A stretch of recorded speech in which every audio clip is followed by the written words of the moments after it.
कटेंगे, जो यहाँ यूपी में नारा चलेगा कटेंगे तो कटेंगे। तो आज आजादी के 77 साल बाद भी आप कह रहे हैं कि ब्राह्मण शूद्र वैश्य ये सब एक है। तो आज भी ललितपुर जिले में कई ऐसे गांव हैं जहां शूद्रों को उस दृष्टि से देखा जाता है आज भी।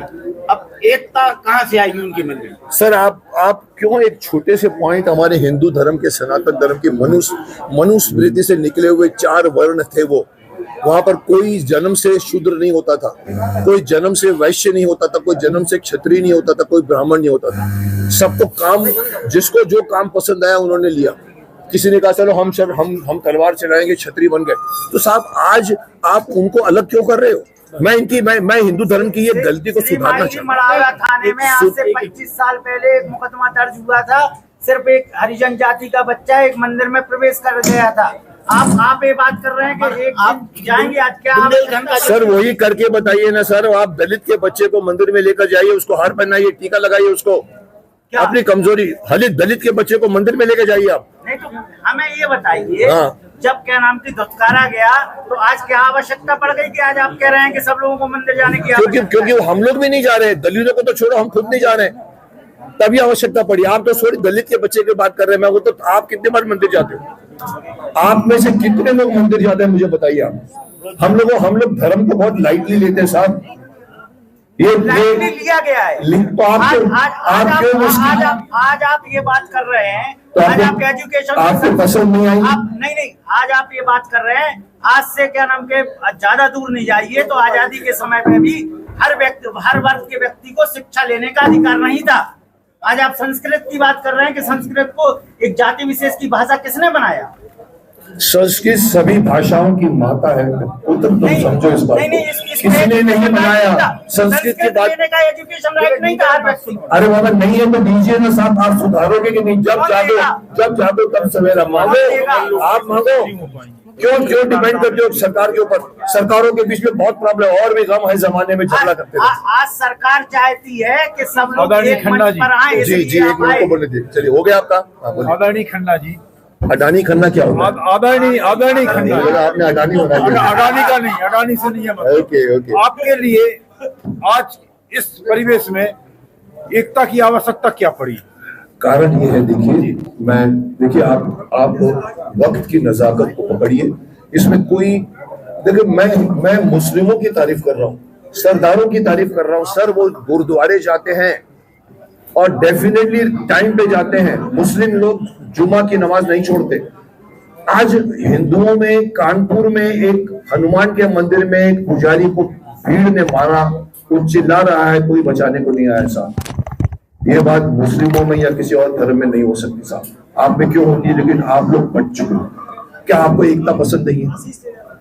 आप हिंदुओं से जैन निकले हैं, बुद्ध निकले हैं, इवन सिख निकले हैं। हिंदुओं से बड़े भाई को सिख बना दिया जाता था। अब वो अपने आप को अलग क्यों बोलते हैं? यहीं पर एकता की अनेकता हो जाती है। आप उनको वापस लाइए। आवश्यकता अपने डिफेंस के लिए माफ कीजिए, नहीं सुनेंगे तो कुछ नहीं। देखिए आज हम बात कर रहे हैं हमारे सनातन धर्म की। सनातन धर्म की क्या पोजीशन है, क्या सनातन धर्म का, अगर मैं इंग्लिश में कहूँ, क्या स्टेटस है सनातन धर्म का आज के युवा वर्ग में? आप कितना औचित्य देखते हैं? युवा वर्ग कितना सजग है सनातन धर्म के पीछे, वो अगर आप लोगों को मालूम पड़े। देखिए आज एक बच्चा, अगर बच्चे के पेट में दर्द होता है तो वो गूगल को पूछता है मेरे पेट में दर्द हो रहा है, मैं क्या करूं? ना वो गुरु को पूछता है, ना माँ को पूछता है, ना बाप को पूछता है, ना अपने भाई को पूछता है, अपने बहन को पूछता है। ये हालत यहाँ तक है कि आप लोगों ने भी शायद देखा होगा, मैं दोहराना नहीं चाहता लेकिन मैं बताना चाहूँगा उसको कि एक बहुत बड़े प्रोग्राम में एक बहुत बड़े एक्टर की लड़की को पूछा गया था कि भाई संजीवनी पहाड़ हनुमान जी किसके लिए लेकर आए थे? तो उन्होंने कहा मुझे एक फ्रेंड को कॉल करना है, कॉल अ फ्रेंड की बात की थी। साहब ये तो कुछ नहीं है, आप संजीवनी पहाड़ किसके लिए लाए? वो अगर आप बच्चों को नहीं समझा पा रहे हैं तो बच्चे कितनी गति से भाग रहे हैं आपको नहीं मालूम। आज का बच्चा मोबाइल को लेकर अपनी गर्लफ्रेंड के साथ जाकर बीच में बैठकर पूरी फिल्में देखता है, इसमें घुस जाता है पूरा। माफ करना, संजीवनी पहाड़ छोड़िए, कुछ साल के बाद में दादा दादी का नाम भी भूल जाएगा। इसलिए सनातन धर्म की अवेयरनेस की आवश्यकता है। ये सब योद्धा जो लगे हुए हैं, जो आप लोग यात्रा निकाल रहे हो, मैं 2 साल से नहीं 3 साल से शायद 5 साल से बोल रहा हूँ, हिंदू एकता दिवस मैंने अनाउंस किया था कि आप लोग जाके अपने नज़दीक के मंदिर में जाकर 7 से लेकर 8 बजे बैठिए। जैसे मुस्लिम लोग जुमा की नमाज पढ़ते हैं, पूरा हिंदुस्तान दुकान बंद करके आते हैं और नमाज पढ़ने बैठते हैं। अगर आप ड्रोन शॉट लो ऊपर से तो आपको मालूम पड़ेगा।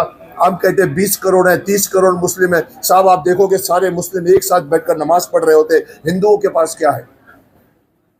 मैंने कहा था जुम्मा की नमाज है, संडे की मास है, हिंदुओं के पास क्या है? मैं कई लोगों को पूछता हूँ, आप मंदिर जाते हो? बोला हम जाते हैं। मैं कब जाते हो? बोला गुरुवार जाते हैं, कोई बोलता है शनिवार जाते हैं, कोई बोलता है संडे जाते हैं। अरे साहब एक दिन क्यों नहीं जाते? जिस दिन एक दिन आप जाना शुरू कर दोगे, अपने फैमिली को लेकर, अपने बच्चों को लेकर मंदिर में जाके बैठोगे, तब हमारे देश में हिंदुओं की एकता साबित हो सकती है। अगर आप इमेजिन कीजिए 80 करोड़ में से भी 40 करोड़ हिंदू भी अगर अपने पास के मंदिर में जाकर पूरी फैमिली के साथ आधे घंटे बैठकर, भले आप ओंकार नाथ का जाप कीजिए या हनुमान चालीसा पढ़िए, साहब ड्रोन शॉट लीजिए, आपको मालूम पड़ेगा 40 करोड़ हिंदू बैठे हुए हैं, मालूम पड़ेगा हमारे हिंदू में एकता है।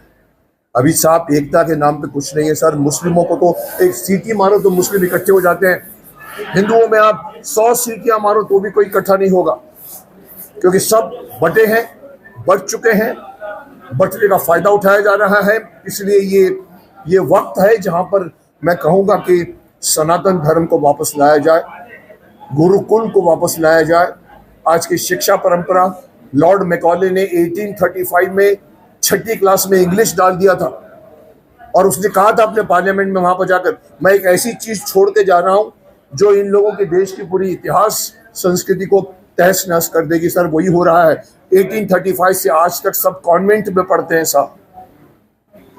आपके स्कूलों में मुगल आजम दिखाई जाती है, बाबर, हुमायूं, अकबर, जहांगीर, शाहजहां, औरंगजेब से लेकर एंड तक सबको मालूम है। सर यहाँ हमारे को दादा के फादर का नाम नहीं मालूम, झांसी की रानी नहीं दिखाते, आप मदर टेरेसा दिखाते हो, क्योंकि इतिहास सिलेबस बाहर के लोगों द्वारा लिखा गया है। हमारा इतिहास हमें खुद लिखना पड़ेगा, हम खुद नहीं लिख रहे हैं। इसीलिए, और मैंने सुना है, अब मेरी बात भी चलती है, मैं आरएसएस की काफ़ी लोग मेरी बात सुनते भी हैं, मैं भी उनकी बात सुनता हूँ। कहते हैं सर मुकेश जी अंदर अंदर हम सब कुछ कर रहे हैं। मैंने कहा सिलेबस चेंज कीजिए। सर 6ठी क्लास में गीता पढ़ाइए, आप 6ठी क्लास में गीता पढ़ाइए साहब। किसी ने कहा सर बच्चों को गीता कैसे मालूम पड़ेगी? मैंने कहा यही तो बात है, नहीं मालूम पड़ेगी तो माँ बाप से पूछेंगे, माँ बाप को भी शायद नहीं मालूम, कई लोग माँ बाप को तो गीता भी नहीं मालूम, वो अपने दोस्तों से पूछेंगे, कम से कम गीता पर चर्चा तो होगी। संस्कृत पढ़ाइए 6ठी से, जो हम मिस करते हैं। हमारे यहाँ पर संस्कृत को पंडितों की भाषा बना के रख दिया है। ओम आइं ह्रीं क्लीं चामुंडाय विचे वो स्वाहा, ओम आइं, यही करते हैं। हमको न मंत्र का मीनिंग मालूम है, खजाना भरा पड़ा है हमारे वेद, पुराण, उपनिषद, महाभारत, रामायण, साहब कोई नहीं। लोग पता है क्या कहते हैं मेरे को, अरे साहब क्या 500-5000 साल पहले पीछे लेकर जा रहे हैं साहब, आगे बढ़िए ना साहब। अरे साहब प्रगति आप कितनी भी बड़ी कर लें, पीछे की संस्कृति को सर के अपने कंधों पर लेकर नहीं चलोगे, आप लड़खड़ा जाओगे, आपका पतन हो जाएगा। संस्कृति, आपकी प्रगति विदाउट संस्कृति इज जीरो। विदेश के लोग जान रहे हैं शांति के लिए, इंडिया में आ रहे हैं, हम लोग अशांति की तरफ जा रहे हैं। आज के बच्चों को कुछ नहीं पता साहब, माफ करना, मैं बच्चों के साथ बड़ा हुआ हूं, 30 साल से मैं बच्चों के शक्तिमान बनकर घूम रहा हूं। मैं जानता हूं बच्चों की मानसिकता क्या है, लेकिन आज का ये सबसे बड़ा, मैं कहूंगा दुश्मन कहो या डिस्ट्रैक्टर कहो, सबसे बड़ी प्रगति है ये मोबाइल फोन। एक झाड़ू वाली भी फोन करते करते, हाँ जी हम झाड़ू लगा रहे हैं सब, हाँ जी क्या चल रहा है साहब। उस जमाने में हमको मनाली से मैं नीचे उतरता था 80 किलोमीटर, कुल्लू में आकर एसटीडी बूथ ढूंढता था, फिर मैं बात करता था। आज बाथरूम में भी आप बात करते हैं साहब, बहुत अच्छी चीज है। लेकिन साहब दिस हैज बिकम द गुरु। हमारा देश विश्व गुरु बनना चाहता है, माफ करना ये गूगल आपको बनने नहीं देगा। मोदी जी की बात मैं बार बार दोहराता हूं, अभी फिर कहना चाहूंगा। मोदी जी कहते हैं अरे 25 साल के बाद भाइयों और बहनों हमारा देश सबसे युवा देश हो।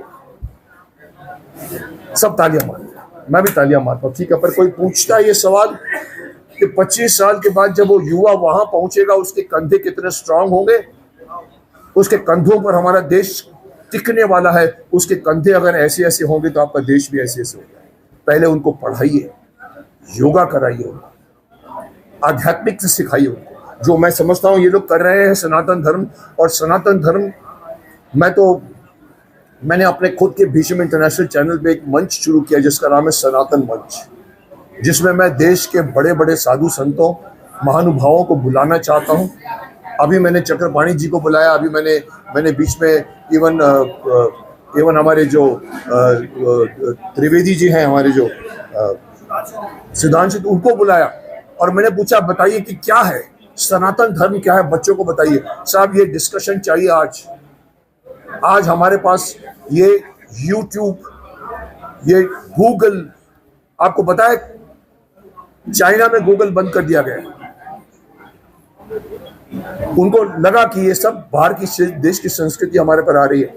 इजराइल ने आज से कितने साल पहले मुझे नहीं मालूम, उनके प्रेसिडेंट को कहा गया था सर, उन्होंने कहा कि सर यहाँ पर उसने कहा कि किताबें देखिए अपनी सब इंग्लिश में, मतलब हिब्रू में क्यों नहीं है। बोला सर हिब्रू यहाँ पर सिर्फ 10% जानते हैं, हमारी खुद की भाषा। आपको पता है क्या किया उन्होंने? एक दिन के अंदर उन्होंने कहा ये सारी इंग्लिश की किताबें जला दो, पूरी किताबें जला दी गई और बोला जिसको हिब्रू 6 महीने में नहीं आएगी उनको राशन नहीं मिलेगा। सर 90% लोग हिब्रू जानते हैं, हम क्यों नहीं अपनी हिंदी को आगे बढ़ाते? हिंदी हमारे देश की राष्ट्रभाषा है, किसी को फिक्र नहीं है, हम इंग्लिश में बोलते हैं। ये भारत की लैंग्वेज नहीं है, बाहर की लैंग्वेज है। ब्रिटिश बहुत कुछ छोड़ गया, बदल डालो ये सारे नाम को। जो आप शाहजहां रोड पढ़ते हो, औरंगजेब रोड पढ़ते हो, दुनिया भर के रोड पढ़ते हो साहब, आप गंगा से अगर आप गंगोत्री से अगर आप हरिद्वार तक आएंगे ना, आपको सबके आश्रम मिलेंगे।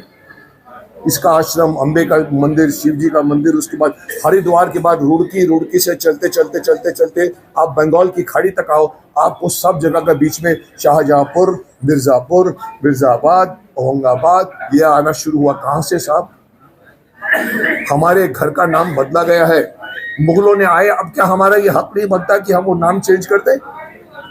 आपके घर का नाम अगर कोई खरीद लेता है, बदल देता है, आप बाद में इतना ताकतवर बनते हो, घर वापस लेते हो, क्या आपका हक नहीं है कि उसके नाम को वापस लेकर आओ?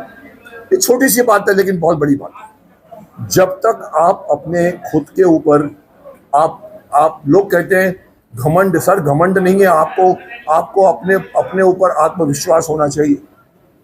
आत्मविश्वास अहंकार से फर्क है। सेल्फ रिस्पेक्ट कीजिए अपनी।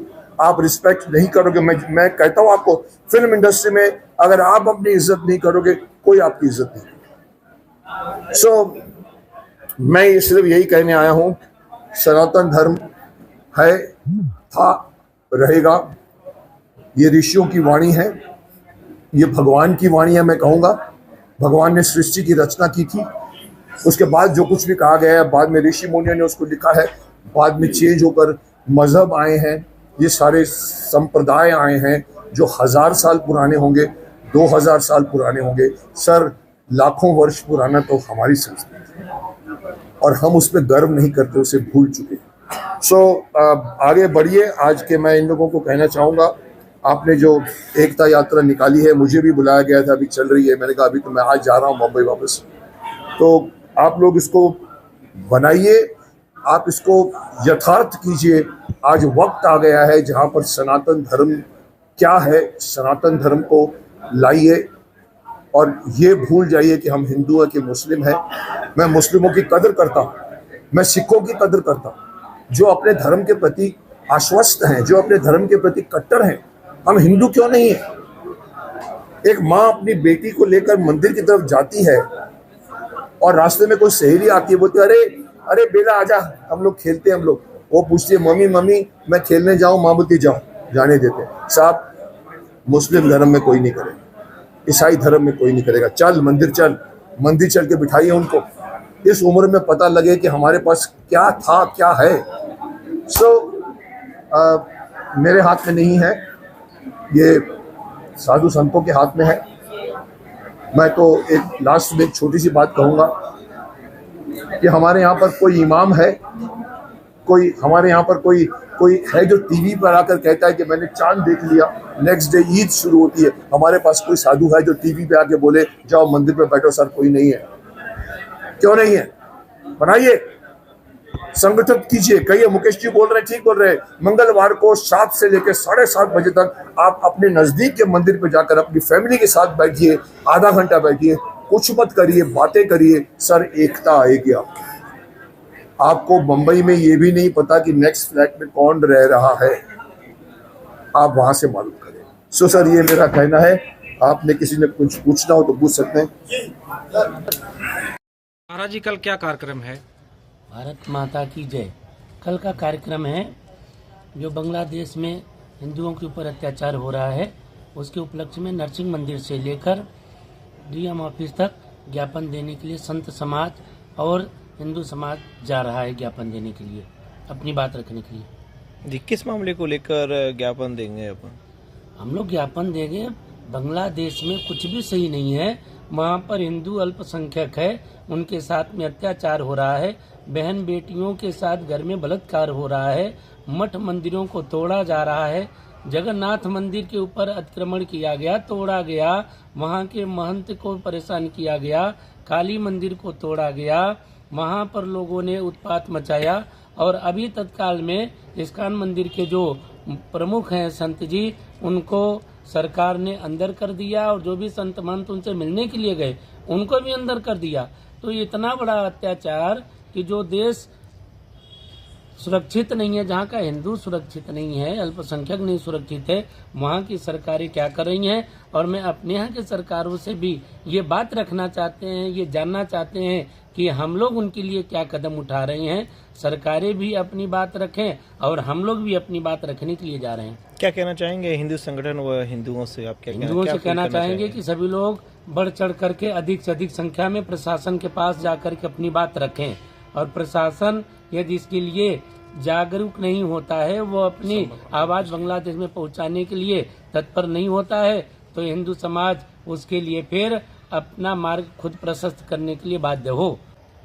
कल नरसिंह मंदिर से हम सब लोग बांग्लादेश में हो रहे हिंदुओं के ऊपर अत्याचार के विरोध में सावरकर चौक से होते हुए, घंटाघर से होते हुए, तुवन चौराहा से चल करके डीएम कार्यालय में जाकर के ज्ञापन देंगे। मैं समाज से, संत समाज से और हिंदू समाज से, भारत के समस्त जनमानस से ये अपील करते हैं कि सब लोग अपनी अपनी वेदना रखने के लिए डीएम कार्यालय पे पहुंचने का कष्ट करें। हम सब लोग नरसिंह मंदिर से चल करके डीएम आवास तक जा करके वहाँ ज्ञापन देंगे और अपनी बात रखेंगे। एक बात जरूर ध्यान रखें कि जो वहाँ पर दरवाजे बाहर बंद करके अंदर में आग लगा दे रहे हैं, महिलाएं बिलख रही हैं, बच्चे रो रहे हैं, बाहर वाला अंदर नहीं बचाने के लिए जा पा रहा है, अंदर वाला बाहर नहीं आ पा रहा है, ये बड़ी वेदना का विषय है। और आज यदि आप नहीं जागे, आज इकट्ठे नहीं हुए, आज नहीं उठे, बड़ा नरसंहार बांग्लादेश में हो जाएगा। फिर पछताते रह जाओगे कि मेरी यहाँ आवाज़ उठती तो वहाँ हिंदू बच जाता। और मैं भारत देश के अल्पसंख्यकों को भी कहना चाहता हूँ कि वो लोग भी यहाँ पर सुरक्षा मांगते हैं, और वहाँ के लोगों के लिए जब अल्पसंख्यकों के ऊपर अत्याचार हो रहा है तो खुश हो रहे हैं। खुश होने की बजाय यहाँ से आवाज़ उठाएं कि बांग्लादेश सरकार जल्दी से जल्दी हिंदुओं को प्रोटेक्ट करे, उनको सुरक्षा दे, माँ जान माल की रक्षा करे और बहन बेटियों के सम्मान की रक्षा करे। ये यहाँ के अल्पसंख्यकों को भी आवाज़ उठानी चाहिए, और मैं तो आह्वान कर रहा हूँ उनको भी आना चाहिए इसमें, उनकी रक्षा के लिए, मानवता के लिए। मानवता सबसे बड़ी होती है, तो सभी लोग आइए। आप सब लोगों का मैं आह्वान करता हूँ, आवाज़ बुलंद करें। हमारी आवाज़ से वहाँ के बहन बेटियों की आबरू बचेगी, इज्जत बचेगी, सम्मान बचेगा। हम अपना दायित्व, अपने कर्तव्य का पालन करें। देशवासी भारतीय होने का कर्तव्य परायण होकर के कर्तव्य करें।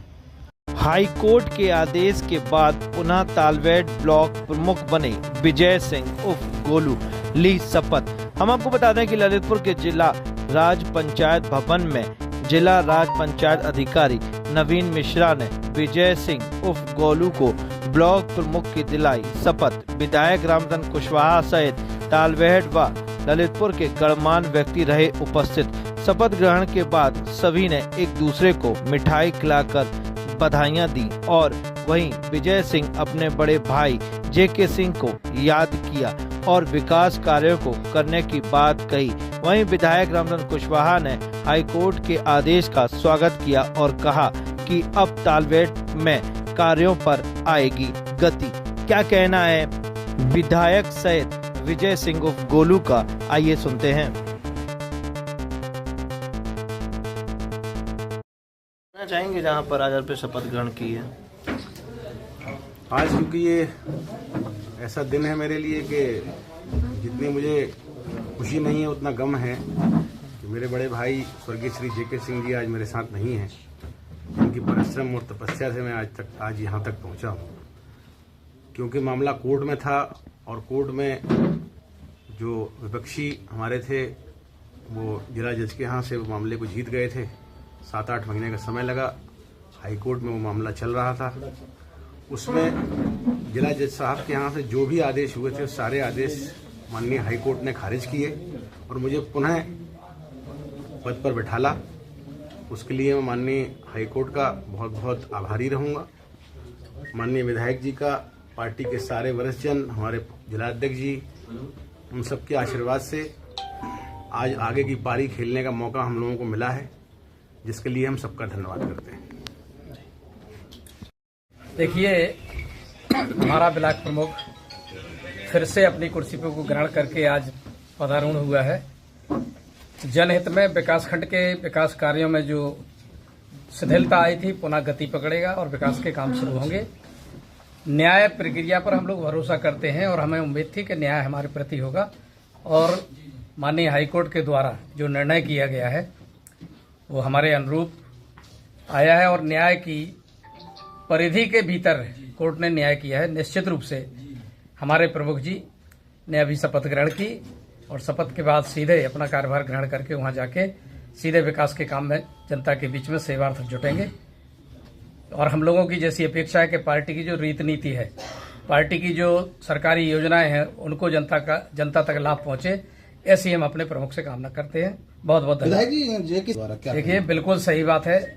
आज वो होते तो कुछ विषय और होता। हम जानते हैं जेके सिंह जी इनके बड़े भ्राता हैं और हमारी पार्टी के वरिष्ठ नेता हैं, प्रदेश कार्य समिति के सदस्य थे और उनका पार्टी के लिए बहुत योगदान है। हम भी उनको याद करते हैं और उनके विनम्र श्रद्धांजलि प्रकट करते हैं। बहुत बहुत धन्यवाद। बांग्लादेश में हिंदुओं के खिलाफ अमानवीय अत्याचार, हिंदू संतों की गिरफ्तारी, आगजनी और मंदिर पर हमले और घरों में लूटपाट के विरोध में बांग्लादेशी हिंदू रक्षा समिति के नेतृत्व में निकाली विशाल विरोध प्रदर्शन यात्रा। विधायक, मंत्री सहित ललितपुर के हिंदू संगठन व गणमान्य हिंदू रहे उपस्थित। ललितपुर में बांग्लादेशी हिंदू रक्षा समिति के नेतृत्व में बांग्लादेश में हिंदुओं पर हो रहे अत्याचार और संतों की गिरफ्तारी व मंदिरों की तोड़फोड़ के विरोध में नरसिंह मंदिर से आजाद चौक, घंटाघर से होते हुए जिलाधिकारी कार्यालय में राष्ट्रपति को संबोधित कर जिला अधिकारी अक्षय त्रिपाठी को प्रार्थना पत्र दिया, जिसमें बांग्लादेश में हिंदुओं की रक्षा करने की बात कही और वहीं धार्मिक गुरुओं को बिना किसी कारण के उत्पीड़न और गिरफ्तार करने की कार्रवाई को लेकर भारत सरकार के हस्तक्षेप एवं निर्देशित अपेक्षित करने की मांग की, जिससे कि बांग्लादेश में हिंदुओं और संतों पर अत्याचार बंद हो सके। विरोध प्रदर्शन यात्रा में ललितपुर के संतों सहित हिंदू संगठन के पदाधिकारी तथा महिला संगठन सहित गणमान्य हिंदू रहे उपस्थित। स्क्रीन पर आपको दिखा रहे हैं भारी पुलिस बल की सुरक्षा के अंतर्गत विशाल विरोध प्रदर्शन यात्रा।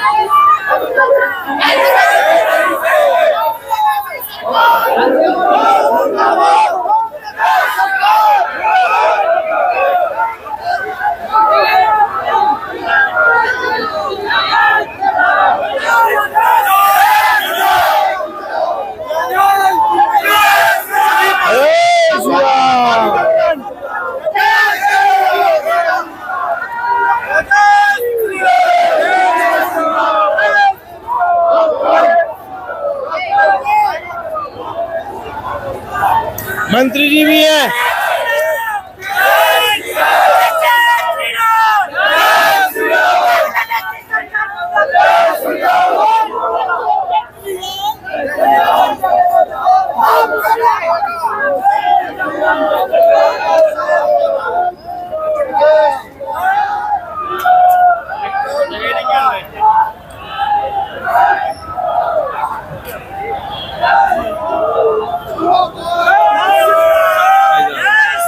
जय श्री राम, जय श्री राम।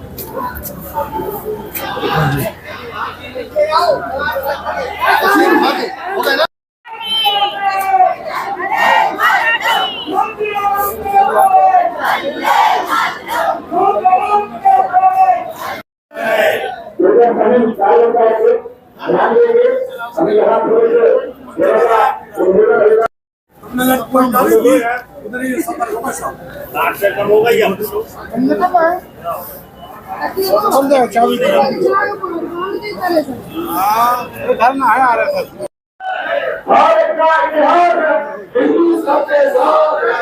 भारत का इतिहास है हिंदू सबके साथ है।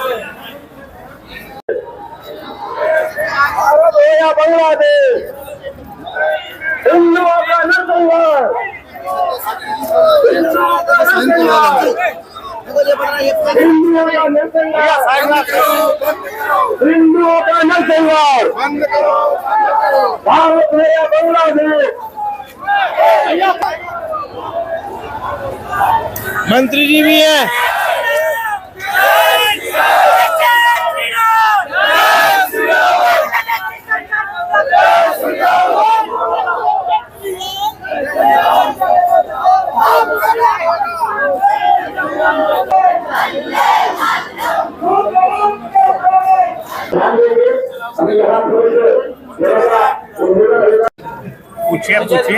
हम सभी लोग आज बांग्लादेश के प्रति जो अत्याचार हो रहा है उसके संबंध में यहाँ एकत्रित हुए हैं। पूरा संत समाज यहाँ अपनी वेदना को लेकर के जो बांग्लादेश में अत्याचार संतों के ऊपर, मंदिरों के ऊपर, माँ बहनों के ऊपर हो रहा है उसके संबंध में आए हुए हैं और राष्ट्रपति को जिलाधिकारी के माध्यम से ज्ञापन प्रेषित किया है और शीघ्र ही ये आशा कर रहे हैं कि इस पर, जैसा कि हमारे महामंडलेश्वर महाराज जी ने कहा है कि इसको सोचा न जाए, तुरंत इसके ऊपर कार्रवाई की जाए। इसलिए हम सभी जितने भी हिंदू समाज के लोग हैं यहाँ पर एकत्रित हुए। हिंदुओं पर जहाँ पर बांग्लादेश में अत्याचार हो रहा है वहीं पर संतों पर भी हो रहा है, क्या कहना चाहेंगे? ये तो उस देश का दुर्भाग्य है और अमानवीय व्यवहार है कि वहाँ के संतों के ऊपर, धर्म के ऊपर, और हिंदू वहाँ नया नहीं है, हिंदू वहाँ पुराना है। हमारी शक्तिपीठ है वहाँ पर, इनकी संख्या बहुसंख्यक थी, तो उनके साथ में अमानवीय व्यवहार हो रहा है और ये तत्काल प्रभाव से बंद होना चाहिए। वहीं पर बांग्लादेश में आपातकालीन स्थिति में यही हिंदू जहाँ पर अपना सहयोग करते थे, अब उनकी भी यह स्थिति है। जी, आपातकालीन समय में और बांग्लादेश के आजाद के होने के समय में भी हिंदुओं का अहम सहयोग रहा है। क्या कहना चाहेंगे प्रधानमंत्री से और सरकार से? मैं प्रधानमंत्री जी से ये आग्रह कहना चाहूँगा, भारत के राष्ट्रपति से करना चाहूँगा कि तत्काल प्रभाव से वहाँ की सरकार को, वहाँ के नेताओं को बुला करके उनके साथ बैठक करके उनको समझाएं, वहाँ की जनता जो हिंदू है, जो वहाँ की माताएं बहनें देवियाँ हैं, तत्काल प्रभाव से अनाचार करना बंद करें और उनको पीसफुल जीवन जीने का अवसर प्रदान करें। जैसे पहले रहते थे हिंदू, वैसे आज भी रहें। अब ऐसा नहीं हो सकता है तो इसके लिए भारत सरकार को बांग्लादेश के प्रति कठोर कदम उठाना चाहिए। जैसे पाकिस्तान को तोड़ करके बांग्लादेश बना, मैं चाहूँगा यदि वहाँ के लोग नहीं समझना चाहते तो बांग्लादेश के 2 भाग किए जाए और वहाँ हिंदुओं के लिए अलग राष्ट्र की स्थापना करना चाहिए, ऐसी भी मैं कामना करता हूं। पहली नहीं है, कभी राजस्थान में किसी दर्जी का गला काट दिया जाता है, तो कभी बदायूं में 2 छोटे मासूमों की निर्मम हत्या कर दी जाती है। ये चूंकि शासन प्रशासन का विषय है और जैसे ही जांच होती है वो निश्चित रूप से जो आरोपी हैं उन पर कार्रवाई करेंगे। लेकिन बस मेरी पीड़ा केवल इतनी है कि ये देश जो जैसे अनेकता में एकता के लिए जाना जाता था, यहाँ लोगों ने जैसे ही सरकार बदली, जैसे यहाँ अपने धार्मिक मूल्यों का हमने आह्वान किया जो हमें पुराने इतिहासों में देखने को मिलते हैं, तो निश्चित रूप से उन लोगों को यहाँ दिक्कत होने लगी रहने में जो अभी तक आज बड़ी आसानी से यहाँ का नमक खा रहे थे, आज वही लोग यहाँ हिंसा फैला रहे हैं। मुझे उनसे केवल इतना उनसे निवेदन है, आग्रह है कि इस देश की नैतिकता को जाने, इस देश के मन को जाने, क्योंकि इस देश ने आपको बहुत कुछ दिया है, इसलिए आप इस देश के लिए कुछ अच्छा देकर जाएं। धन्यवाद। इसलिए प्रदर्शन और वही बांग्लादेश में हिंदुओं की दर्शात को देखकर ये जो आपका कहना आज जो ये प्रदर्शन हो रहा है, ये बांग्लादेशी हिंदुओं के प्रति हो रही हिंसा अत्याचार के विरोध में हो रहा है। कि जो हमारे सनातनी भाई हैं, क्योंकि हमारा जो राष्ट्र है वो अटक से लेकर कटक तक था और कच्छ से लेकर कामरूप तक था, पूरा राष्ट्र एक था। लेकिन आज जब धीरे धीरे राष्ट्र को अलग किया गया, तोड़ा गया, उसमें हमारे जो अब पड़ोसी देश में आने लगा है बांग्लादेश के हिंदू भाई बहनों के साथ में जो हो रहा है, हिंसा हो रही है, अत्याचार हो रहे हैं, इसकी इतनी ज्यादा पराकाष्ठा कभी दोबारा हुई नहीं है आज तक, इससे ज्यादा हिंसा कभी हुई नहीं है। उनके विरोध में हम ये प्रदर्शन कर रहे हैं और संत समाज से ये आग्रह कर रहे हैं गर्वत कि जो हमारा संत समाज है उस समाज को मिलकर के, जैसे चाणक्य की भांति, समर्थ गुरु रामदास की भांति और हमारे जो जिस तरह से चिन्मय कृष्णदास जी प्रभु हैं, इन सब की भांति ये हमारा मार्गदर्शन करें। हम हिंदुओं को जो हमारे अंदर, हमारे हृदय में जो क्रोधाग्नि जल रही है उसको ज्वालामुखी में परिवर्तित करें। तो क्या कहना चाहेंगे प्रधानमंत्री से हमारे चैनल के? हम अपनी सरकार से ये कहना चाहेंगे, चाहे वो आर्मी भेजे, मिलिट्री भेजे, चाहे वो अपनी सारी ताकत, अपनी शक्तियों को लगा दे, लेकिन हमारे जो पड़ोसी देश में जो पिद्दी सा देश, एक जरा सा छोटा सा देश बांग्लादेश में हमारे हिंदू भाई बहनों के साथ हो रहा है, हमारे एक एक भाई बहनों को वहां से बचा कर ले आए। अपनी भारत सरकार से यही है कि अपनी सारी शक्ति का, ताकत का उपयोग करें, हाथ पर हाथ धरे, ना बैठे रहे, मौन होकर चुप रहकर कोई फायदा नहीं है। हम अपने भाइयों का साथ देंगे। विश्व दिव्यांगता दिवस के अवसर पर मंत्री सहित विधायक ने दिव्यांग नागरिकों को इलेक्ट्रॉनिक साइकिल सहित मोबाइल फोन दिए। मोबाइल फोन व इलेक्ट्रॉनिक साइकिल प्राप्त करने के बाद दिव्यांगों में चेहरे पर खुशी की लहर। हम आपको बता दें कि ललितपुर के राजकीय बालिका इंटर कॉलेज में विश्व दिव्यांगता दिवस के अवसर पर दिव्यांग नागरिकों को इलेक्ट्रॉनिक साइकिल सहित मोबाइल फोन दिए गए। मंत्री मनोहर लाल पंत, विधायक रामचंद्र कुशवाहा ने दिव्यांग नागरिकों को हेलमेट पहनाया और गाड़ी चलाते समय हेलमेट पहनने की सलाह दी। वहीं पर दिव्यांग जनों के चेहरे पर खुशी की लहर देखने को मिली। इलेक्ट्रॉनिक साइकिल व मोबाइल फोन मिलने के बाद उन्होंने भारत सरकार को जहां पर धन्यवाद प्रेषित किया। क्या कहना है विधायक रामचंद्र कुशवाहा व मंत्री मनोहर लाल पंत का, आइए सुनते हैं। विकलांग दिवस के अवसर पर जहां पर ट्राई साइकिल दी गई और हेलमेट के विश्व दिव्यांग दिवस के अवसर पर सामाजिक अधिकारिता मंत्रालय भारत सरकार की ओर से हमारे दिव्यांग जनों को ट्राइज्ड मोटरसाइकिल, मोबाइल फोन, स्टेक्स और अन्य उपकरण जो दिव्यांगजनों की आवश्यकता के अनुरूप हैं वो सब यहाँ वितरित किए गए हैं। और निश्चित रूप से हम चाहते हैं कि दिव्यांग किसी तरह से अपने को समाज से अलग ना समझे और समाज के मध्य उसको सम्मान मिले, इस दृष्टि से हम और हमारी सरकार काम कर रही है। हमारी इन सभी को शुभकामनाएं हैं और इन साधनों के आधार पर ये अपने जीवन को सफल बना सकें, इसके लिए हम लोग निरंतर काम करते हैं। बहुत बहुत धन्यवाद।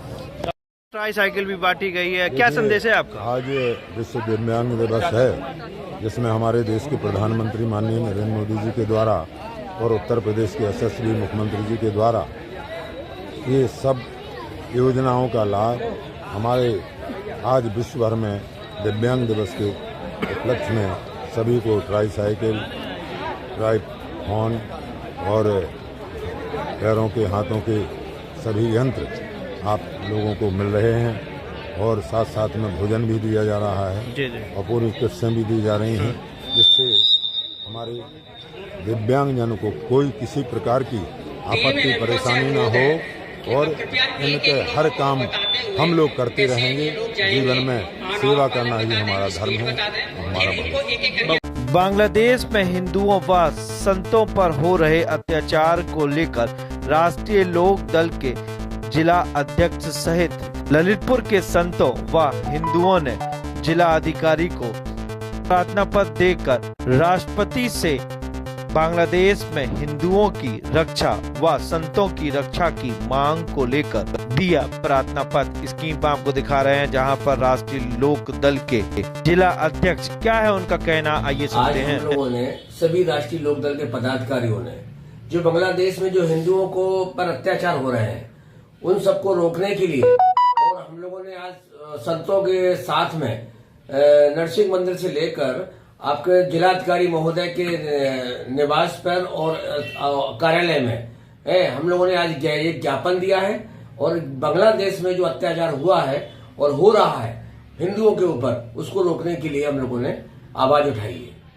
किसान नेता सुखवीर सिंह की गिरफ्तारी और नोएडा में भूमि अधिग्रहण के विरोध में प्रदर्शन को लेकर भारतीय किसान यूनियन टिकैत के ललितपुर के पदाधिकारियों का कोतवाली में प्रदर्शन। हम आपको बता दें कि ललितपुर के कोतवाली में भारतीय किसान यूनियन टिकैत के नगर अध्यक्ष सहित पदाधिकारी ने नेता सुखवीर सिंह की गिरफ्तारी व नोएडा में अधिग्रहण के विरोध के प्रदर्शन के साथ ललितपुर में किसानों के सिंचाई हेतु बिजली की सप्लाई, मूंगफली के क्रय केंद्र खुलवाने, अन्ना जानवरों के अतिशय गौशाला भिजवाने, जमन 3 की जमीन के भूमिधरण घोषित की मांग और किसानों के भूमि की चकबंदी के मामले पारदर्शिता से पूर्ण कराए जाने की मांग को लेकर दिया प्रार्थना पत्र। ललितपुर सहित सभी थानों में किसानों की समस्या को लेकर भारतीय किसान यूनियन टिकैत कथा प्रदर्शन के साथ ललितपुर कोतवाली प्रभारी जनार्दन यादव को दिया प्रार्थना पत्र। क्या है पदाधिकारी का कहना, आइए सुनते हैं।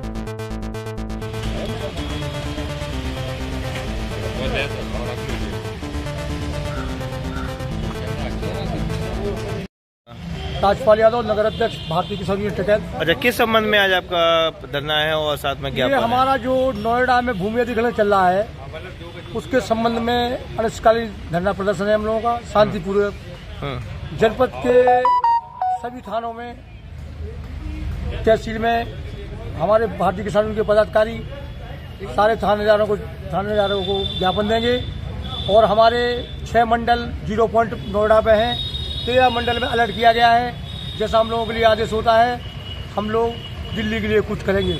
और हमारे किसान नेता सुखबीर सिंह की जो गिरफ्तारी हुई है उसके भी विरोध में हम लोग आज सभी थानों में बैठे हैं कि प्रशासन की जो तानाशाही है इसका हम लोग विरोध करते हैं। कब तक रहेगा आपका? ये हमारा अनिश्चितकालीन है। जैसे कि हमें शाम को 4 बजे तक आदेश मिलता है माननीय टिकैत साहब का, उनकी बात का हम पालन करेंगे। जैसे उनकी भी आदेश होगा हम लोग, अगर उनका आदेश होगा तो हम दिल्ली के लिए कुछ करेंगे, अन्यथा किसी में जो उनका आदेश उसका पालन करेंगे। सांस्कृतिक संघ द्वारा आयोजित सनातन एकता यात्रा चौथे दिन झांसी पहुंची। यात्रा ललितपुर से शुरू होकर मध्य प्रदेश के टीकमगढ़, छतरपुर, महुआ, मऊरानीपुर होते हुए झांसी पहुंची। आध्यात्मिक यात्रा का जगह जगह स्वागत किया गया। यात्रा में विभिन्न साधु संतों और धर्म गुरुओं ने श्रद्धालुओं को प्रेरित किया। यात्रा झांसी पहुंची, जहां कार्यक्रम के बारे में बताते हुए सनातन सांस्कृतिक संघ की अध्यक्ष हरिप्रिया भार्गव ने पत्रकार वार्ता का आयोजन करके बताया कि हमारा धर्म हमें न केवल मानवता की सेवा सिखाता है बल्कि आध्यात्मिक शांति और सामाजिक एकता का मार्ग भी दिखाता है। आइए हम सभी मिलकर सनातन धर्म की इस परंपरा को आगे बढ़ाएं। उन्होंने कहा कि यात्रा का प्रमुख उद्देश्य सनातनियों को एकता के सूत्र में पिरोना है। उन्होंने बताया कि जब भी सनातनी बटे हैं उनका नुकसान हुआ है। उन्होंने बताया कि यात्रा के माध्यम से वह 4 वर्ग जिसमें वैदिक धर्म, जैन धर्म, सिख व बौद्ध धर्म को सनातन एकता में जोड़ने का प्रयास लेकर निकली है। उन्होंने बांग्लादेश में हो रहे हिंदुओं पर अत्याचार को लेकर कहा कि यह बंद होना चाहिए। अगर आज हम एकत्र नहीं हुए तो कट्टरपंथी लोग पुनः हमारी संस्कृति व हमारे धर्म के लोगों पर प्रहार करेंगे। आप भी सुनिए क्या कहती हैं हरिप्रिया भार्गव। हमने यही संदेश दिया है कि जाति वर्ण धर्म से ऊपर उठकर हम सबको एक होना है और एकजुट रहना है। हमें किसी भी तरह की राजनीतिक या धार्मिक षड्यंत्रों में नहीं आना है। हमें श्रद्धा, शांति और शौर्य, जो सनातन की 3 विशेषताएं हैं, उनको अपनाना है अपने जीवन में, और जाति को अपने मन से एकदम निकाल देना है, मन भेद नहीं रखना है।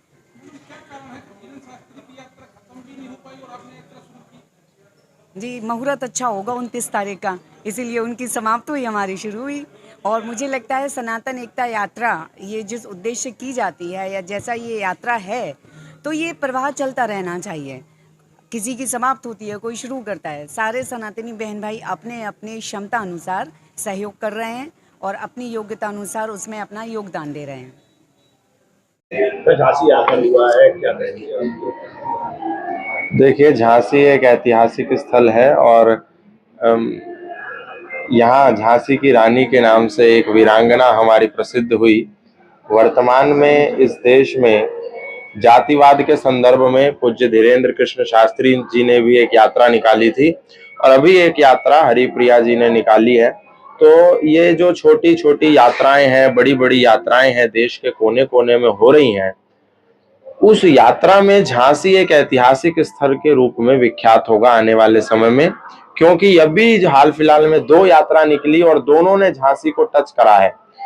तो ये जात पात, छुआछूत, ऊंच नीच, भेदभाव, इसको मिटाने की यात्रा के संदर्भ में यहाँ पर आना हुआ था। और सनातन धर्म के लोग जो विभिन्न धड़ों में बटे हुए हैं, विभिन्न पंथों में बटे हुए हैं, विभिन्न जातीय भेदभावों में बटे हुए हैं, उन सबको एक करने के लिए, पिछड़े और बिछड़े सनातनियों को गले लगाने के लिए ये यात्रा थी। इसमें हम सब सम्मिलित हुए। आपकी भी सनातन यात्रा निकली, ये शास्त्री की भी सनातन यात्रा निकली, अलग अलग क्यों? अलग नहीं है, एक ही है। धीरेन्द्र शास्त्री जी के साथ हम थे पूरे। उसी टाइम उनकी चल रही, उसी टाइम आपकी चल रही। नहीं, उनकी समाप्त नहीं, उनकी समाप्त हो गई। उसके बाद इस यात्रा का प्रारंभ हुआ। अगर आप देखेंगे तो उनकी 29 तारीख को समाप्त हो गई और वो समाप्त नहीं हुई, वो यात्रा निरंतर चलती रहेगी और तब तक चलती रहेगी जब तक इस देश में एक व्यक्ति के मनस पटल में भी जातिवाद नाम का विष रहेगा। तब तक देश के विभिन्न कोनों में ऐसी अनेक असंख्य यात्राएं चलती रहेंगी। बांग्लादेश में जो हिंदुओं का नरसंहार हुआ है, वो सनातन धर्म के लोगों की जो मूर्खता है, जातिवाद, इसी के कारण हम लोग विभिन्न धड़ों में बटे रहे। आज बांग्लादेश में हिंदू अल्पसंख्यक हो गया। भारत में जो अभी हो रहा है, वो बांग्लादेश का जो वर्तमान है, वो भारत का भविष्य ना हो जाए, इसीलिए इस प्रकार की यात्राओं को निकाला जा रहा है विभिन्न संगठनों द्वारा। और आप बांग्लादेश में देखिए, जो आवाज भारत के संत उठा रहे हैं, वही आवाज बांग्लादेश के चिन्मय प्रभु ने उठाई और उनको जेल में बंद कर दिया। और सबसे बड़ी दुख की बात कि चिन्मय प्रभु का स्वयं का संगठन इस्कॉन, जो स्वयं को international society for Krishna consciousness कहता है, इंटरनेशनल संगठन इस्कॉन चिन्मय प्रभु के सिर पे से हाथ पीछे खींच लेता है और कहता है कि हमारा चिन्मय प्रभु से कोई लेना देना नहीं। ये हम लोगों को क्या हो गया? हम लोग अपना लालच, अपनी ढपली, अपना ढोल बजा रहे हैं।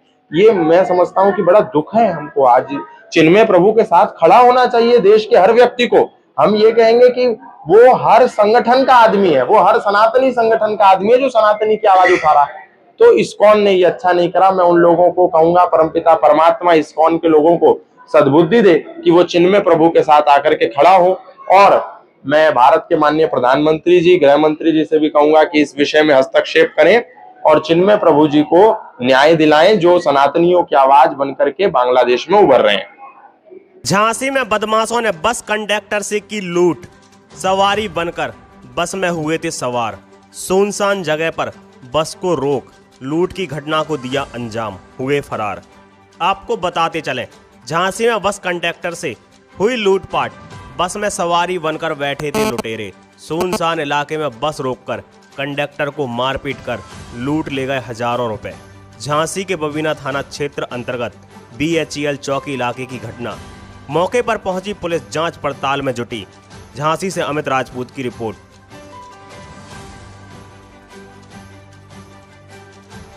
पार्टियों द्वारा 2 लोगों पर आरोप लगाया जा रहा है कि उनके द्वारा जमीन पर कब्जा करने का प्रयास किया जा रहा है। साथ ही जान से मारने की धमकी भी दी जा रही है। प्राची ने आमोद चौधरी और हुकुम सिंह यादव द्वारा जमीन पर कब्जा किया जा रहा है, जिसकी शिकायत सभी अधिकारियों को प्राची कर चुका है, परंतु अभी तक कोई भी कार्रवाई नहीं हुई। अधिकारियों के दर पर 6 महीने से भटक रहा है प्रार्थी। लेखपाल द्वारा भी रिपोर्ट बनाकर दी जा चुकी है, परंतु अभी तक कोई कार्रवाई नहीं हुई। आखिर क्यों नहीं लिया जा रहा है अधिकारियों द्वारा मामले को संज्ञान में?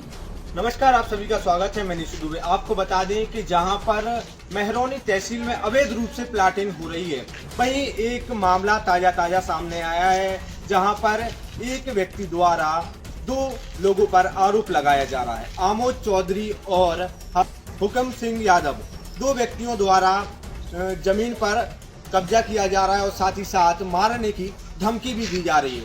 वहीं प्रार्थी द्वारा बताया गया कि अवैध रूप से इनके द्वारा प्लाटिंग भी की गई और साथ ही साथ इनके द्वारा सरकारी जमीन पर भी कब्जा किया गया, जिसकी लेखपाल द्वारा रिपोर्ट भी लगाई गई, जो हमारे पास मौजूद है। वहीं प्रार्थी 6 महीने से भटक रहा है। कई अधिकारियों को और पोस्ट के माध्यम से मुख्यमंत्री तक अपनी समस्या उसने बता दी, परंतु अभी तक कोई कार्रवाई नहीं हुई। वहीं ताजा मामला सामने आया है कि इन व्यक्तियों द्वारा उसको जान से मारने की धमकी दी गई। साथ ही साथ यह कहा गया कि आपकी जो दूसरी भी जमीन है उस पर भी हम कब्जा कर लेंगे अगर आपने यह जमीन उनके नाम नहीं की। वहीं लेखपाल द्वारा रिपोर्ट बनाई गई और 1231 जो गाटा संख्या लिखा हुआ है उसमें जगदीश का नाम लिखा हुआ है और प्रार्थी ने बताया कि इसकी शिकायत कर चुके हैं। लेखपाल द्वारा रिपोर्ट लगा दी जा चुकी है, परंतु अभी तक वह कब्जा नहीं कर पा रहे, क्योंकि यह दबंग प्रकार के व्यक्ति हैं और साथ ही साथ भूमि पर यह कब्जा करते हैं, भूमाफिया हैं और सरकारी जमीन पर भी इनके द्वारा कब्जा करने का आरोप लगा हुआ है, जो लेखपाल की रिपोर्ट में भी साफ दर्शाया गया है। साथ ही साथ इनके द्वारा आज बल्ली और तार फेंसिंग की जा रही थी, तब हुकुम सिंह यादव द्वारा यहां पर आकर उनके साथ गाली गलौज की गई। वहीं आपको बता दें कि इसकी शिकायत जब इनके द्वारा एसपी महोदय तक पहुंची, तब उनके द्वारा यहां पर एक दरोगा को पहुंचाया गया और कार्रवाई कराए जाने का निर्देश दिया गया, परंतु उनके द्वारा भी कार्रवाई नहीं कराई गई।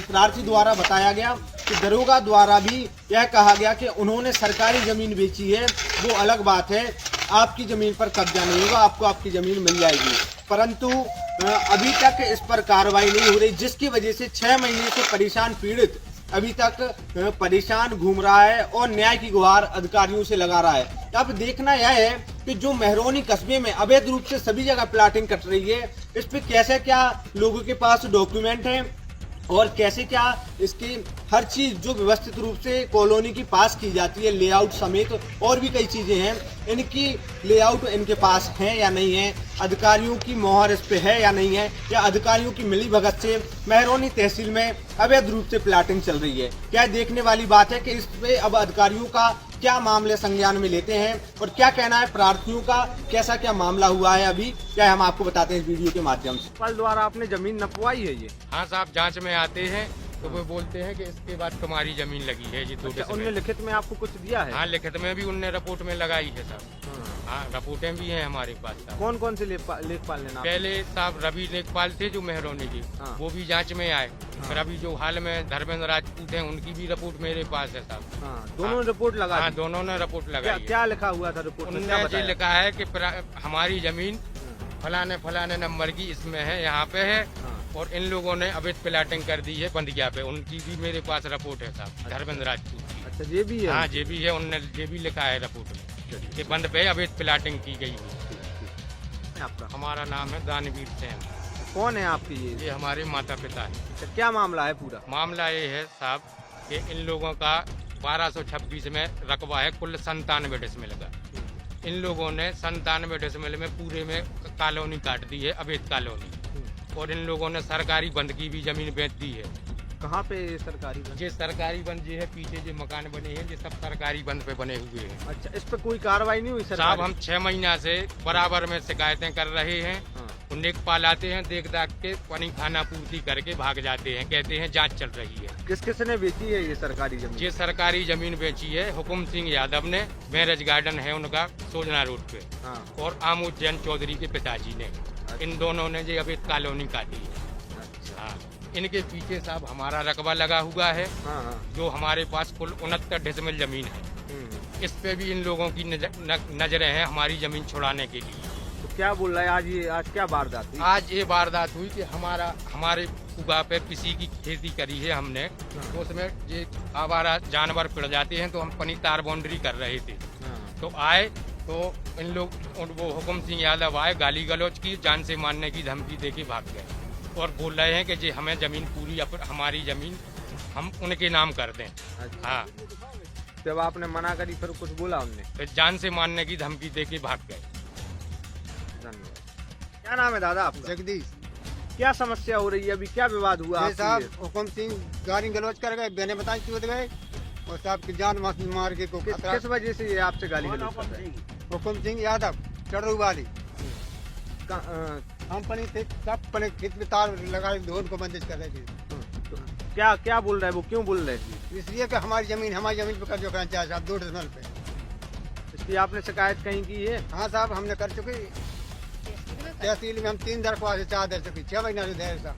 6 महीना से? हाँ। कौन कौन से अधिकारी को आप शिकायती पत्र दे? जिला SDM साहब को, कलेक्टर साहब को, हम 7-8 ऊपर तक कर चुके, सब लखनऊ तक कर चुके, कोई सुनाई नहीं हुई। तो कोई पुलिस द्वारा या इस पे कार्रवाई की गई? हाँ, सब पुलिस वाले आए थे तो हमको उल्टी धमकी दे रही थी। क्या कह रहे थे? कह रहे थे कि हमारे तुम्हें क्या मतलब? अच्छा, मतलब उन्होंने सरकारी जमीन बेच दी, वो क्या बोल रहे हैं आपसे फिर? अब तुम्हें क्या मतलब? अच्छा, और तब जब आपने बोला कि हमारी जमीन पर वो कब्जा कर रहे हैं तो इस पे क्या बोला? हमारी है, तुम्हारी बंद कर देंगे। क्या बोल रहे थे? कि तुम्हारी बंद कर देंगे ट्रैक्टर पे। अच्छा, तो ये कॉलोनी का कैसा क्या निर्माण हुआ है? ये साहब उनने एक उसकी ली थी जमादार की, हाँ, इन्हें प्लाट काट के बेच डाली। कोई किसने? आमोद चौधरी ने, हाँ, हुकुम सिंह यादव ने। अच्छा, और इनके द्वारा आप पर क्या कहा जा रहा है इन दोनों के द्वारा? इन दोनों के द्वारा साहब ये कहते हैं कि हम तुम्हें जान से मारा, तुमने क्यों सिखाते? अच्छा, हाँ, और क्या बोलते हैं? हमें जाकर के हमें जमीन दे दो, तुम अपनी नाव करो, हमारे नाव 2 डिसमिल भी हम सेकत के तुम अपनी नाव हमारे नाव कर दो 2 डिसमिल। तो आपने क्या बोला? हम नहीं दिए साहब, हमें तो यही उत्तर दी। हमारा बच्चा 2 रुपया मकान किधर बना था? ग्राम पंचायत मेलवारा खुर्द में नारायण कुशवाहा के घर के पास लगे 100 कीबी ट्रांसफार्मर की जगह 220 कीबी ट्रांसफार्मर रखवाए जाने के संबंध में प्रार्थी ग्राम पंचायत मेलवारा खुर्द ब्लॉक बिरधा जिला ललितपुर के निवासी बता रहे हैं। हमारी ग्राम पंचायत नारायण कुशवाहा के मकान के पास एक विद्युत 100 कीबी का विद्युत ट्रांसफार्मर रखा हुआ है, जिससे लगभग 450 कनेक्शन जुड़े हैं, जिसमें आए दिन उर्वरक ट्रांसफार्मर लोड अधिक होने के कारण खराब हो जाता है तथा लाइट की गंभीर समस्या पैदा हो जाती है। वर्तमान में करीब 10 से 12 दिन में प्रयुक्त ट्रांसफार्मर में खराब पड़ा हुआ जो बदल नहीं गया है, जिसमें हम सभी लोग अंधेरे में रहने को विवश है।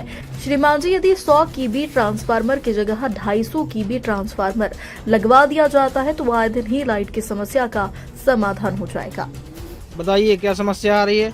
मैं अभी से ग्वाला मेलवारा खुर्द से, ये ट्रांसफार्मर है जो 100 kV का है, इसमें हमें बहुत समस्या आ रही है, ओवरलोड हो रहा है। या हमारे इस ट्रांसफार्मर को 250 kV करिए या फिर 100 kV का एक और बढ़वाइए, इस पे वो ओवरलोड हो जाता है, ये घल जाता है। हम लोग को बहुत समस्या थी, अभी ये 15 दिन में दोबारा रखा गया है, इसलिए ओवरलोड हो जाता है। हमें 250 kV कर दीजिए या 100 kV का और बढ़ाइए। और ये जो फर्जी कनेक्शन चला रहे हैं कुछ मोटर पे, फर्जी कनेक्शन हो रहा है, ये कनेक्शन भी नहीं चाहिए। आप लोग देखते नहीं है कुछ बिजली विभाग वाले, आपकी बहुत लापरवाही है।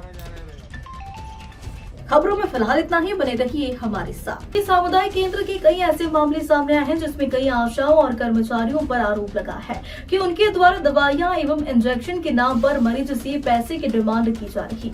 मंत्री एवं विधायक मनोहर लाल पेंट के द्वारा गोद लिए हुए सामुदायिक केंद्र की व्यवस्थाएं थप्पड़ होती हुई नजर आ रही है, जिसमें मरीज बेड की जगह जमीन पर अपने बिस्तर पर लेटा हुआ है। वहीं ठंडी में छोटे छोटे बच्चे भी इस ठंडे फारस पर लेटे हुए हैं, जिससे उनको भी निमोनिया होने की शिकायत हो सकती है। परंतु अधिकारियों द्वारा एवं मंत्री एवं विधायक मनोहर लाल पंत द्वारा भी इस पर गौर नहीं किया जा रहा। आखिर क्या है पूरा मामला जिसकी वजह से अधिकारी और मंत्री है मूल क्यों नहीं लिया जा रहा है सामुदायिक केंद्र की व्यवस्थाओं के मामले में संज्ञान? कई वीडियो बनने के बावजूद भी सभी अधिकारी एवं मंत्री है मौन। आखिर क्या है पूरा मामला? अच्छा, मैं निशुद हुए आपको बता दें कि मेहरौनी सामुदायिक केंद्र जहां पर ठंडी का मौसम प्रारंभ हो गया है, वहीं पर आपको बता दें कि नसबंदी शिविर का आयोजन भी सभी सामुदायिक केंद्रों में देखने को मिल रहा है। वहीं आपको बता दें कि कई ऐसे मामले सामने आते हैं मेहरौनी सामुदायिक केंद्र के, जहां पर कर्मचारियों द्वारा ऑपरेशन के नाम पर पैसे की मांग की जा रही है। वहीं दवाइयों के नाम पर अभी पैसा लिया जा रहा है, साथ ही साथ बाहर से एक दवाई भी नहीं ली जा रही, क्योंकि सामुदायिक केंद्र में सभी दवाइयाँ उपलब्ध रहती हैं। और आपको बता दें कि अगर बाहर से दवाइयाँ मंगाई जा रही हैं तो फिर क्या सामुदायिक केंद्र में दवाइयाँ उपलब्ध नहीं हैं? यह भी एक पूछने वाली बड़ा सवाल है जो सीएमओ से जनता करना चाह रही है, परंतु इस पर कोई भी कार्रवाई नहीं हो रही। वहीं आए दिन ऐसे सामुदायिक केंद्र के विगत कई सालों में ऐसे मामले सामने आए हैं जो हमें देखने को मिला है कि कर्मचारियों द्वारा जो भी यहाँ पर नसबंदी शिविर में ऑपरेशन कराने के लिए महिलाएं आई हुई हैं, उनसे पैसे की मांग की जा रही है, कभी दवाइयों के नाम पर, कभी इंजेक्शन के नाम पर, तो कभी ऑपरेशन करने के नाम पर। वहीं आपको बता दें कि मेहरौनी सामुदायिक केंद्र की व्यवस्थाओं पे आपने गौर किया हो तो यहाँ पर काफ़ी मरीज आए हुए हैं। एक बार में 70 मरीजों का नसबंदी की जा रही है, 70 हो रही है, परंतु सामुदायिक केंद्र में ऐसी व्यवस्था नहीं है तो इतनी महिलाओं का ऑपरेशन क्यों किया जा रहा है? पैसे कमाने के लिए। वहीं आपको बता दें कि सीएमओ के पास पूरी जानकारी है, और अगर जानकारी नहीं है तो ऐसी व्यवस्थाओं को लेकर सीएमओ द्वारा क्यों नहीं किया जा रहा है कोई भी कार्य? यहाँ पर छोटे बिलखते बच्चे जमीन के फर्श पर ठंडे में बैठे हुए हैं, जिससे अधिकारियों को बिल्कुल भी कोई फर्क नहीं पड़ता है, कुछ भी हो। वहीं ऑपरेशन के बाद जो भी महिलाएं अपना बिस्तर लेकर आई हुई हैं, जो भी अपना कंबल जो भी लेकर आई हुई हैं, उस पर बिछाकर वह वहाँ पर लेटी हुई हैं। इस तड़कती फड़कती ठंड में वह अपने आप को बचाने के लिए और ऑपरेशन कराने के लिए मजबूर है, क्योंकि मरीज वह यहाँ पर सामुदायिक केंद्र में आया हुआ है, परंतु अधिकारियों के कान में जू क्यों नहीं रेंग रहा है? सामुदायिक केंद्र की व्यवस्थाओं पर गौर क्यों नहीं किया जा रहा है? यहाँ की व्यवस्थाएं दुरुस्त क्यों नहीं की जा रही हैं? वहीं आपको बता दें यह सवाल हमारे माननीय विधायक एवं मंत्री मनोहर लाल पंत से भी होता है कि आप इस सामुदायिक केंद्र को गोद में लिए हुए हैं, परंतु फिर भी इस मेहरौनी सामुदायिक केंद्र पर की व्यवस्थाओं पर बिल्कुल भी गौर नहीं किया जा रहा है। आए दिन मरीज ऐसे ज़मीन पर लेटे हुए देखने को मिलते हैं, कभी विद्युत की व्यवस्था नहीं रहती है तो कभी दवाइयों की व्यवस्था नहीं रहती, ऐसे कई चीज़ें देखने को मिलती हैं, परंतु फिर भी अधिकारी मौन है। अधिकारियों की मिलीभगत से या कर्मचारियों के हौसले बुलंद होते जा रहे हैं, जो हर साल और जब भी नसबंदी शिविर लगता है हमेशा पैसे की मांग की जाती, तब जाकर मरीजों का ऑपरेशन होता है। वहीं हमने अपने सीक्रेट कैमरे से एक वीडियो भी रिकॉर्ड किया है, जहां पर मरीजों द्वारा बताया गया कि दवाइयों की वजह से वह पैसे मांग रहे हैं, और कैमरे के सामने कोई भी मरीज बोलने को तैयार नहीं है, क्योंकि जो भी आशाएं रहती हैं वह बोल के रखे हैं तो किसी से कुछ बोलना नहीं, आपका ऑपरेशन हो जाएगा, आप पैसे दे दें, बस यह मामला है। वहीं देखिए क्या कहना है मरीजों का, कैसी क्या व्यवस्था है। जो हमने वीडियो रिकॉर्ड की है उसमें भाई कैसे पैसों की डिमांड कर रहे हैं हम आपको बताते हैं इस वीडियो में।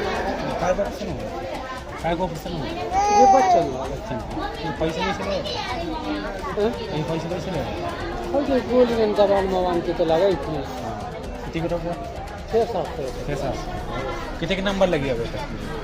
70 नंबर।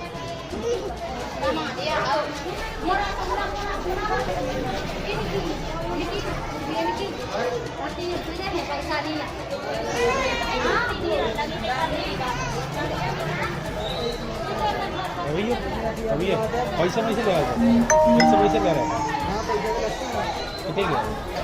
कितने ले रहा है? दवाई भी ले रहा है, कवर भी ले रहा है, अलग से इंजेक्शन लगा के ले रहा है।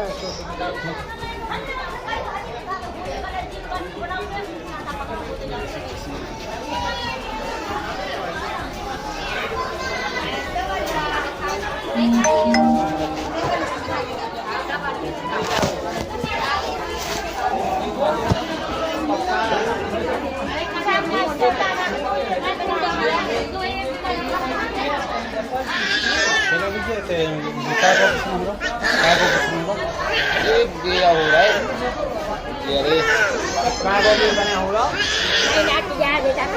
आओ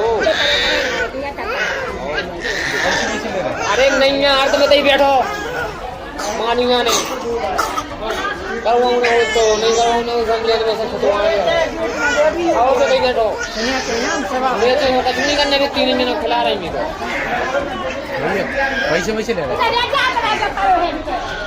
हाँ जी नाटक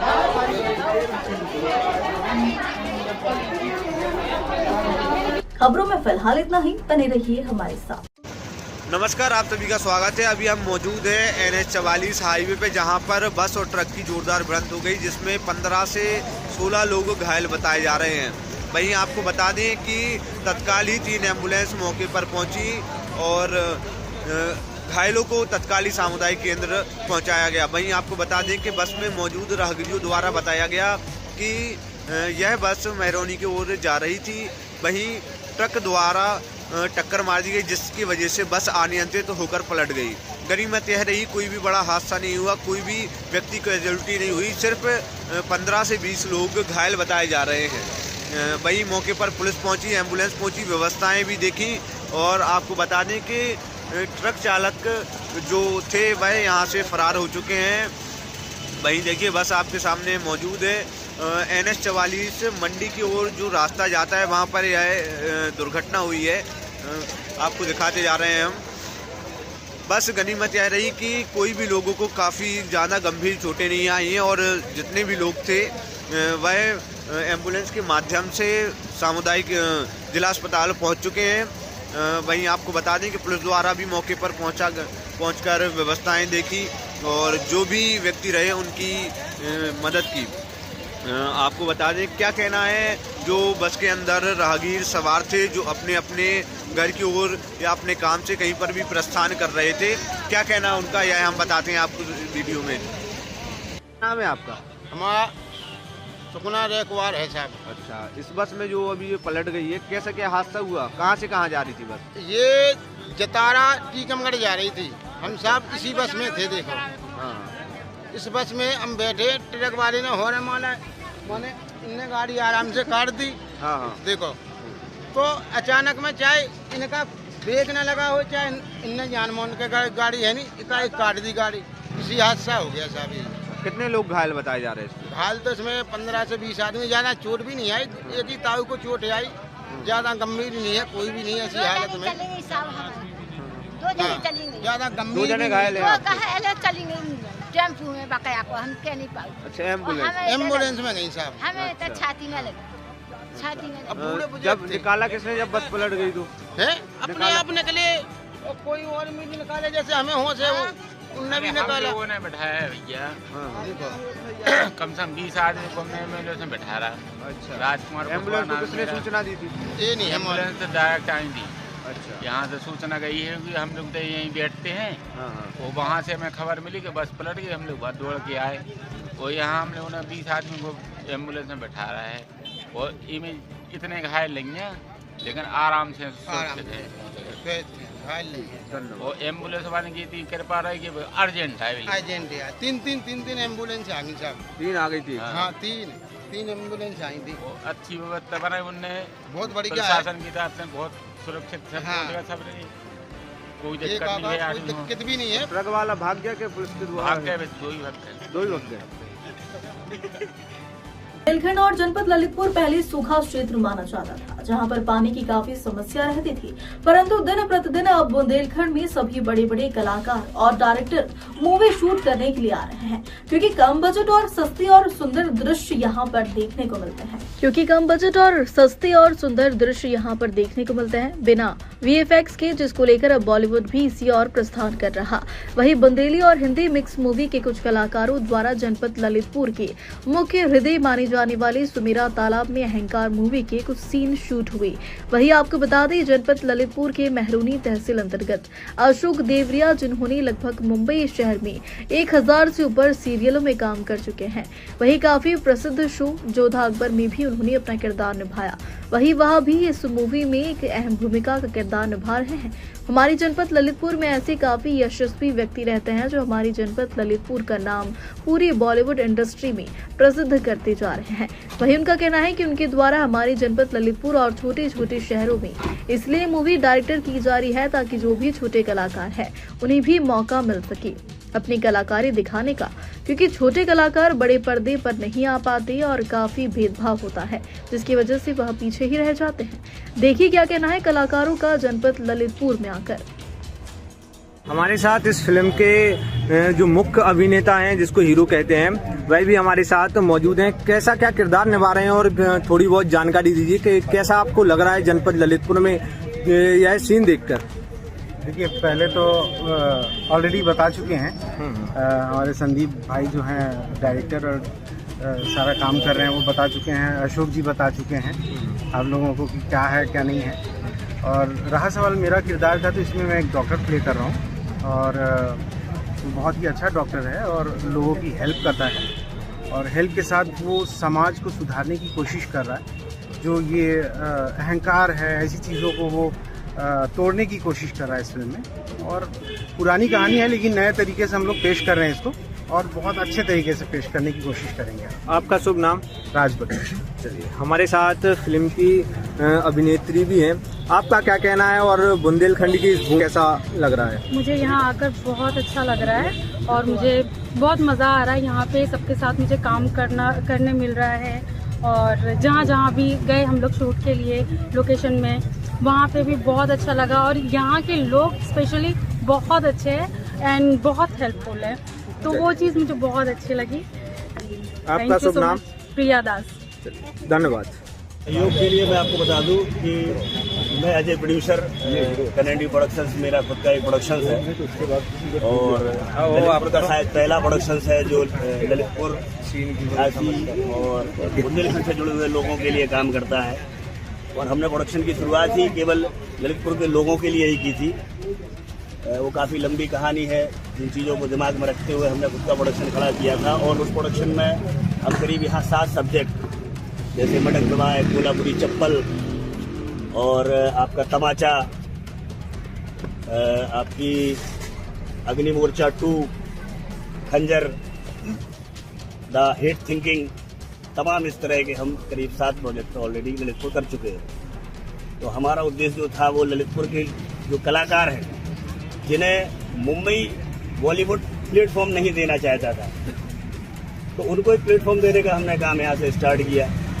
इसी बीच में अशोक जी ने मुझसे बात रखी कि स्नेहा प्रोडक्शंस करके कोई अपने यहाँ शूट करने के लिए सोच रहा है, तो मैंने टोटल सपोर्ट उनको दिया, यहाँ तक कि परमिशन से लेकर सारी तमाम चीज़ें लोकेशंस के लिए जो अपने पास अवेलेबल था मैंने सपोर्ट किया। मेरा उद्देश्य केवल ये रहता है कि ललितपुर के लोकल कलाकारों को काम मिले, भले ही चाहे वो मेरा प्रोडक्शन हो या इंडिया का कहीं से भी कोई प्रोडक्शन यहाँ आके काम करे। मेरा दिल से ये सहयोग रहेगा कि इन प्रकार जो भी स्थितियाँ हों, तन मन धन तीनों के लिए कनेडी प्रोडक्शंस और परशुराम एसोसिएट हमेशा उनके साथ खड़ा है। धन्यवाद। पीछे ले लें। ठीक है। हमारे जनपद ललितपुर का नाम रोशन करने वाले एक अशोक देवलिया जी हैं जिन्होंने क्राइम पेट्रोल जैसे सीबीआई ऐसे कई ऐसे किरदार निभाए हैं। कई बड़े बड़े मुंबई में बड़े बड़े सीरियलों में काम भी किया है। क्या कहना है जो आप जनपद ललितपुर का और हमारे बुंदेलखंड का नाम रोशन कर रहे हैं और क्या आपने सोच के वापस यहाँ से वापस प्रारंभ कर रहे हैं? मकसद तो मेरा साफ है। हमारे बुंदेलखंड में और खासतौर से ललितपुर में काफ़ी सारी प्रतिभाएं हैं। अभी तक हमारे शहर के बुजुर्गों को भी शायद पता नहीं है कि इस शहर में 1853 में पहला नाटक खेला गया था जिसका नाम था खून की होली। इस शहर में प्रतिभाओं का भंडार है। यहाँ जैनेन्द्र जैन जिन्होंने राम तेरी गंगा मैली, सत्यम शिवम सुंदरम, प्रेम रोग, प्रेम ग्रंथ फिल्में लिखी हैं। राकेश हमारे राज कपूर के खानदानी राइटर थे। इसके बाद राजा बुंदेला जी ने भी बहुत नाम कमाया। कैमरामैन हमारे शहर के बहुत सारे लोग हैं और डायरेक्टर हैं, राकेश साहू हैं, राम बुंदेला है, राजा बुंदेला जी हैं। तो मेरा मकसद यही था कि मैंने संदीप जी से निवेदन किया कि भाई हमारे शहर में शूटिंग करो, यहाँ प्रतिभाओं की कमी नहीं है। आपका जो बजट मुंबई में जो 10 रुपए का जाता है, यहाँ पे आप 2 रुपए में वो काम कर सकते हैं। तो इससे क्या है कि हमारे यहाँ के लोगों को एक बढ़ावा भी मिलेगा काम के प्रति। मुंबई में जाके वो अपना रोजी रोटी का एक जरिया भी बना सकते हैं और इसी क्षेत्र में हम लोग ताकि काम कर सकें, एक मुकाम बना सकें। आज जैसे भोजपुरी के कलाकारों ने, बिहार के लोगों ने अपना मुंबई के अंदर एक मुकाम बनाया, इसी तरह से हमारे बुंदेलखंड के लोग भी एक मुकाम बना सकें। संदीप जी इस बात को शायद ठीक से क्लियर नहीं कर सके। इनका मतलब आने वाले वक्त से नहीं है, इनका मतलब है इसी फिल्म में बुंदेली कलाकार काम कर रहे हैं, हमारे ललितपुर के कलाकार काम कर रहे हैं। मेरा निवेदन था हमारे चौबे जी से कि ये भी इस फिल्म में मेरे बड़े भाई का रोल करें, लेकिन इनको मनाने के बाद मैं हताश हो गया। इन्होंने बोला मैं नहीं कर पाऊँगा क्योंकि मेरे पास समय कम होता है, लेकिन अभी मैं फिर भी एक प्रयास और करूंगा कि ये हमारी इस फिल्म में हमारे साथ हों। इतनी खूबसूरत हस्ती जब पर्दे पे होगी तो एक अलग ही बात होगी। बहुत बहुत धन्यवाद। खबरों में फिलहाल इतना ही, बने रहिए हमारे साथ।